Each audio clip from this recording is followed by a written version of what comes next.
This podcast is brought to you by Carvana. Buying a car shouldn't eat up your week. That's why Carvana made it convenient. Car buying that fits around your life, not the other way around. You can get pre-qualified for an auto loan in just a couple of minutes and browse thousands of quality car options, all within your terms, all online, all on your schedule. Turn car buying into a few clicks and not a full week's endeavor. Finance and buy your car at your convenience on Carvana. Financing subject to credit approval. Additional terms and conditions may apply.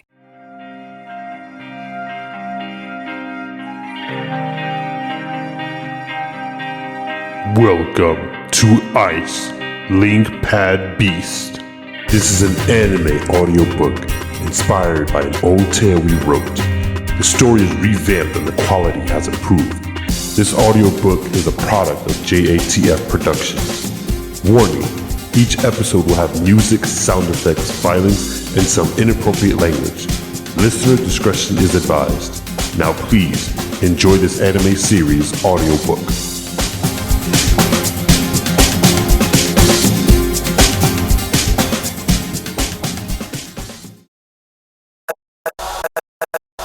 I know for me, one of the things that changed my thinking about time very much was the electronic.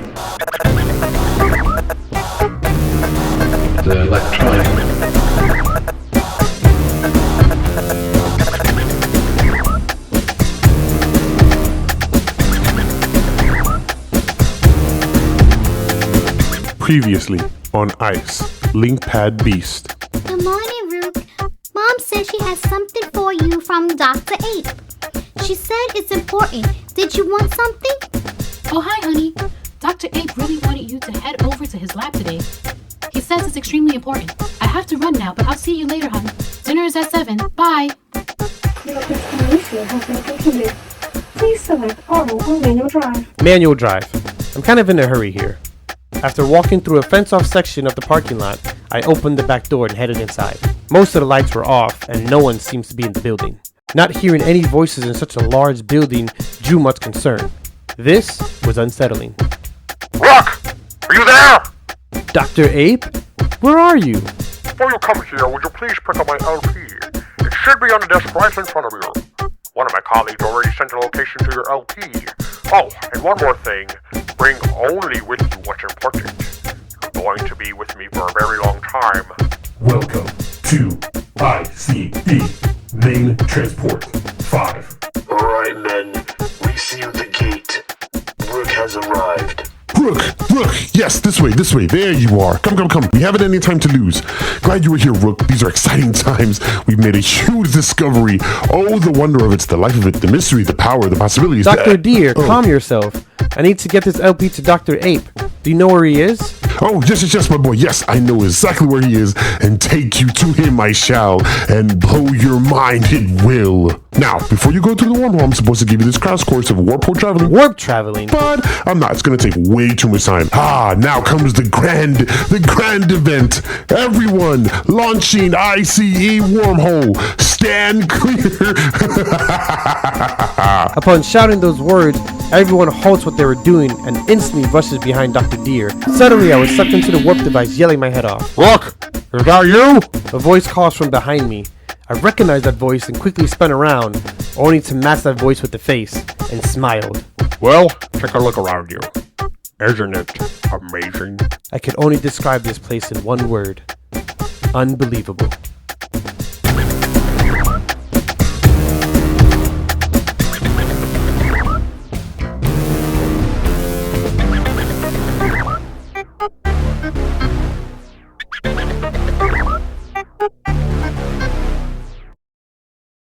Episode 2.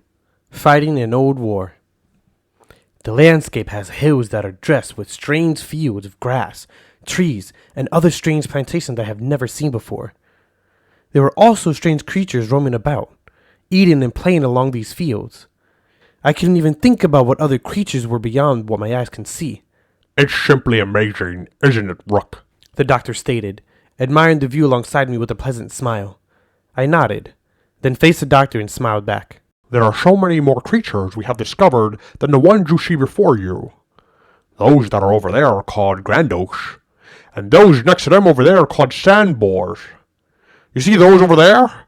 They're Venus bugs, or V-bugs. We call them that for short. And those things hiding amongst the trees are called shogs. You'll find out why later. And wait until you reach one of the lakes around here. More of these wonderful beasts await you. It's very exciting. I wouldn't recommend swimming for a long time. Nasty little things in there. Dr. Ape begins to point out the different creatures while brightening his smile as I just nod and look with amazement. Dr. Ape! A voice suddenly calls out as the MT starts to make their way towards us, waving his hands as if summoning us over there. Dr. Ape, come quickly, please! The MT shouts again, stopping halfway. Dr. Ape dashed towards him as I followed quickly behind. Upon reaching the MT, he starts rambling off his concerns and worries. It's just bad, Dr. Ape. Another one of our stations has been raided by the outdates again. We got lucky, though. The head researcher sent all the files to this location and deleted everything there. Upon doing so, the outdates got really mad. They just started destroying the buildings and the tents and everything in sight. All of our equipment is gone. We don't know what happened to the scientists there. And I'm feeling the worst, mate. I'm feeling the worst. The young MT explains while lowering his head and placing his hand on his helmet. I assume he was thinking the worst of the situation.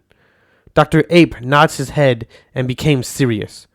Or maybe he was displaying anger. It was hard to tell, as he seemed rather calm about what he just heard. Not to worry, Agent Jekyll. I'm sure they made it out fine. We can't let bad thoughts cloud our minds. We need to press on if we seek to end this feud with the outdates. We've been down this road before, Dr. Ape. They don't want to end this feud. They're still living like the old war has never ended. They won't accept defeat. Trust me, I know. Or I trained with them in the Spiral Academy. Even so, Jekyll, we need to be mindful of the future as well as the present.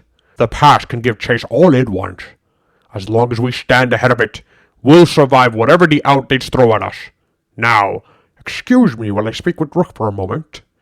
Draw perimeter around this site and keep a lookout. You never know. Be on high alert. Yes, sir. After their little debate, Dr. Ape turns to me and looks deep within my eyes. His expression changed to one of determination instead of anger. Rook, there's a reason why I called for you. We need your help with something. But before I explain what's going on, let me show you something. The doctor tells me, then takes out his LP and begins to walk over to the tent-like shelter, which contains several different computers and other lab equipment. He hooks up his LP and begins to download files onto it. He then unplugged it and pressed the button which caused it to glow brightly. Suddenly, it begins to release a strange energy from it, which glows yellow and gray.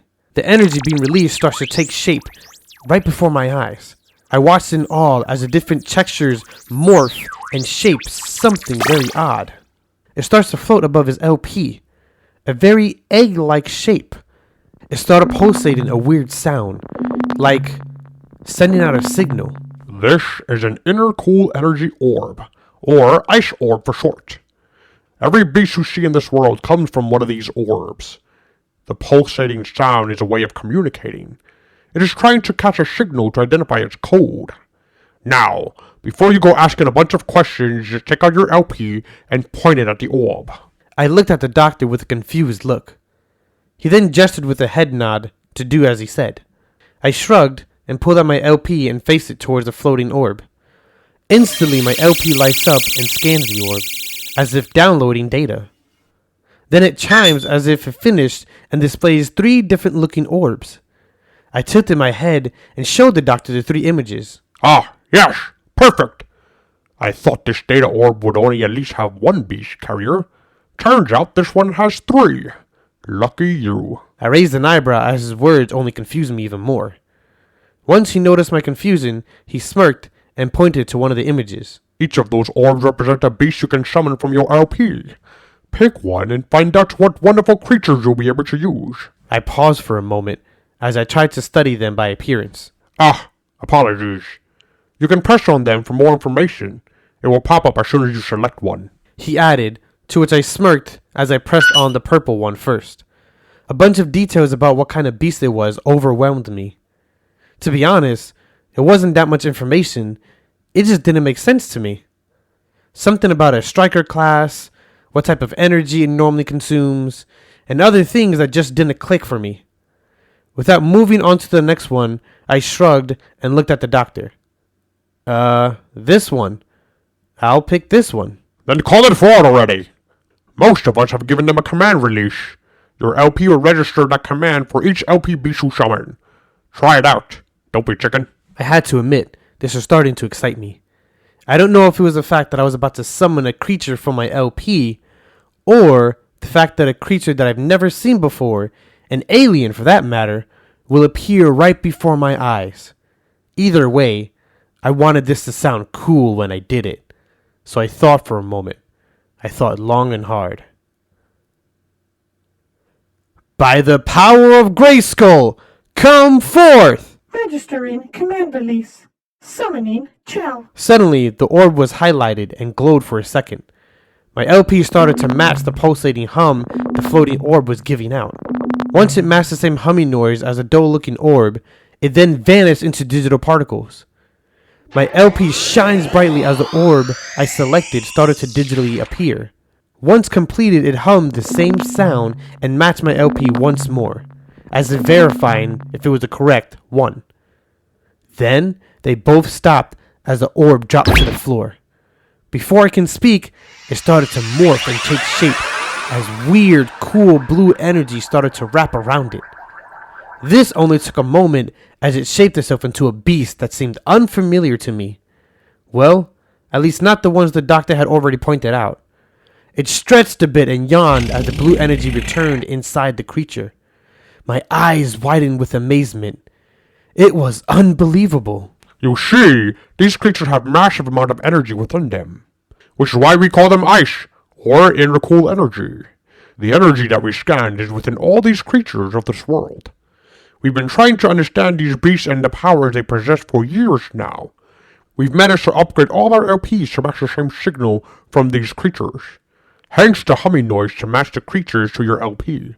In doing so, we can store them in our LPs for more studies, or in case we need to abandon our stations because of the outdates. The doctor explains as I stare at the fantastic creature in awe. Most of what he said was a blur. I was in such amazement of this creature right here in front of me. Ugh! A strange voice suddenly booms behind me while something poked my back. It scared me senseless as I raced towards the other side of the tent. The beast I summoned got between me and the creature that scared me and growled. Ha ha ha! Don't worry, Rook. Just another LP beast. It is a Sog, one of the beasts I showed you earlier. Oh, yeah. The ones hiding in the trees, I added as it took a moment to catch my breath. I took a closer look at the being and noticed it was making a sound, yet it didn't have a mouth. The things protruding from its head was where the sound was coming from. I thought for a moment and wondered if those pipes were actually its mouth. Doc? It doesn't have a mouth. How does it eat? I asked as I patted the beast I summoned on the back, letting it know it was okay. For some reason, it knew what I was trying to convey as it stepped aside and let me approach the Sog creature. Oh yeah, Sogs acquire their name by mixing two words together, soul and frog. You see, Sogs feed off of the energy of other ice beasts. After wounding its prey or immobilizing it, it starts to suck the energy out of them, and eventually it consumes it. Now, on to updating your LP. You'll need all the data you can get on these wonderful beasts if you hope to succeed in its mission. He explained, jumping from one topic to the other, as if mentioning how this thing ate another beast was just small talk. I absent-mindedly gave him my LP while staring at the Sog. I didn't realize I handed over my LP until Dr. Ape was waving it in front of me for me to take it back. Oh, right, thanks. Wait, what's going on here? You said I was going on a mission or something, right? Let me give you the quick history lesson to catch you up to speed. Computer, play the data log of the old war. Now at Chipotle, our all-new Chipotle Honey Chicken brings Chipotle heat with a touch of sweet. Seared smoked peppers and savory Mexican spices, blended with a hint of pure honey for a perfectly balanced sauce. All combined with fresh, tender chicken hot off the grill, served up in your favorite burrito or bowl. New Chipotle Honey Chicken takes heat and sweet to a whole new level. But it's only at Chipotle for a limited time. Order now in the app for pickup or delivery. Chipotle, for real. Upon speaking this, the computer started to relay the information it had stored about this event. Data entry log by Dr. Phoenix. It all started several years ago. Groups of scientists were working on a project. More like fixing it up, to be exact. Suddenly, a short fuse burst and caused an explosion that opened up some kind of wormhole. Of course, wondering what could be on the other side, a group of them set out into the wormhole and stumbled upon this world. To ensure our safety, a group of NTs went along with them. However, the two groups were separated.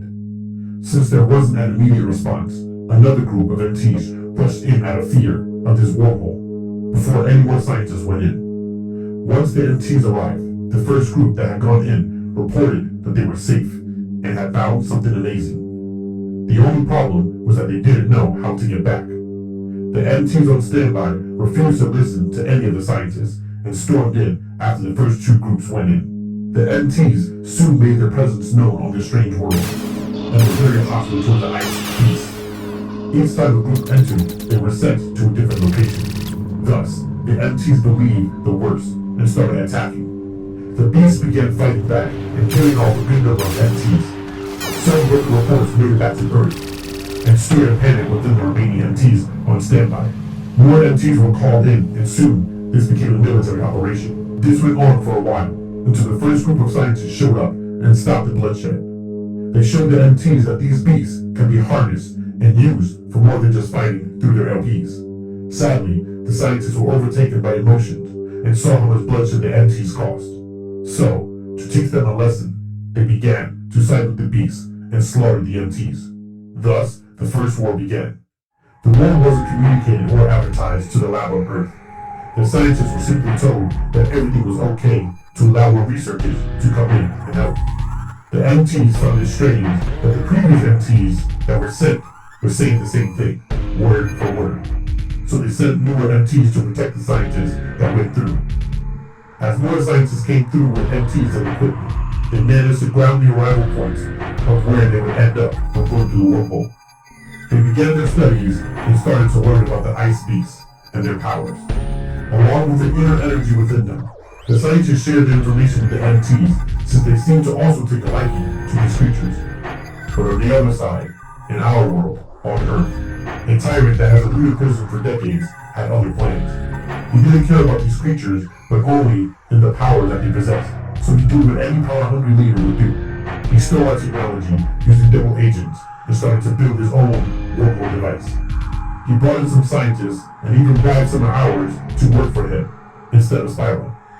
He made contact with the first group of scientists and issued a hostile takeover. Lucky for us, the amount of time it took for the tyrant to do all this, we had advanced well beyond his outdated tech, especially when it came to harnessing the ice beast. A second war quickly broke out between the group we call Outdates and us, the Spyro Division. One side was using LP beasts to gain an edge, but ultimately it got us nowhere and halted our research and studies. Things became very ugly and very dangerous. Fighting in this war had opened up so many closed doors to these creatures. Seeing them in battle and observing the power each of them possessed was a phenomenon, many would say. These creatures unleashed all sorts of attacks and power that none had seen before. Needless to say, all this fighting halted our research and development plans of returning back to Earth. We focused so much on being here that we didn't care about returning home. It happened so suddenly, in fact, that this war came to an undefined end. We all just resumed our studies and research as the outdates stopped showing up. Occasionally they'll attack us now and then, but not as much as they used to. Stop data log entry. Dr. Ape commanded, and the computer remained silent. Regardless, the war has ended. However, the tyrant is still pulling strings back on Earth. We have no idea what's happening to the outdates or where they are. The deeper you venture into this world, the more dangerous these beasts become. This is where you come into play, Rook. During this war, the scientists didn't have much time to study these creatures further, as well figure out a way on how to get back home. Also, with the outdates raiding our stations and setups, forcing us to terminate our research, we seem to be moving at a slow pace, while we think the outdates are progressing. We can't send our scientists to look for the outdate stations, because we need them working on the research. We also can't spare any of our own MTs, as we need all of them to protect our stations. So, we are gathering folks like you to give us a hand. We need you to seek out these outdate stations and stop them, or at least bring back the important equipment we've lost to help us pick up where we left off. The doctor informs me of my task. As he paused for a moment to let all this information sink in, the story, the task at hand, and even the use of LP beasts, my mind suddenly went left field and caught something that didn't click before until now. Wait. Hold on. You haven't found the way back yet? Oh no. Mom is not going to like this. Looks like I'll be more than late for supper, I uttered to myself while shaking my head. Not to worry, Rook. I have already messaged your mother saying you'll be with me for a very long time. It's all taken care of. Think of it as an intern program. Welcome to the Spyron internship. The doctor replies with a smile. I blinked a few times and simply sighed. He then placed his hand on my shoulder and looked deep into my eyes. I can tell whatever he was about to say was mighty serious. We need your help, Rook, or none of us will ever go back home. If the outdates find a way to return, they'll leave us here and use these ice beasts for their own evil purposes. I don't even want to think about what types of things they'll do to them, or do to our world, just for greed and power. They're nasty and malicious, Rook. We can't let them go home first. He tells me while displaying a look of great concern and worry. I took in his speech and nodded my head with determination. I knew what needed to be done. I'll try my best, Dr. Ape. I'll try to get us back home. Great! Your first mission is helping Agent Jacko take back the outpost we recently just lost. My heart stopped for a second as I was pushed out of the tent and ushered towards the MT that had been waiting for us. Jeez, mate. Took you long enough. What did you do? Give him the entire history of Vivacity? Yes, as a matter of fact, I did. Vivacity? What is that? It's what these nerds call this region. I bet you can guess what they call the entire planet. I thought for a moment after Jacko spoke. Dr. Ape just smiled with glee, as if knowing I'd figure it out without thinking it over too much. Spyron? Bingo, mate. Enough talk, more action. Let's get our equipment back and regain our outpost. Stick with Jacko here. He'll keep you alive. He'll also show you everything you need to know about your journey to this outpost.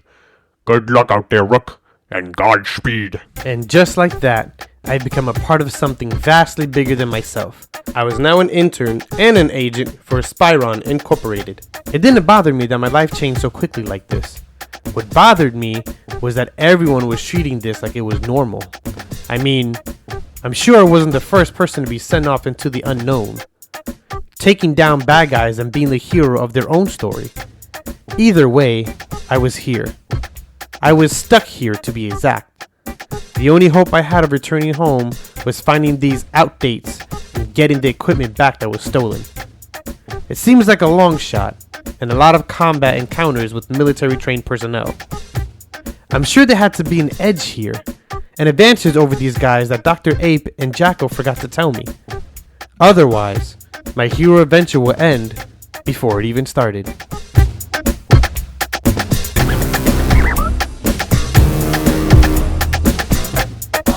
I know for me, one of the things that changed my thinking about time very much was the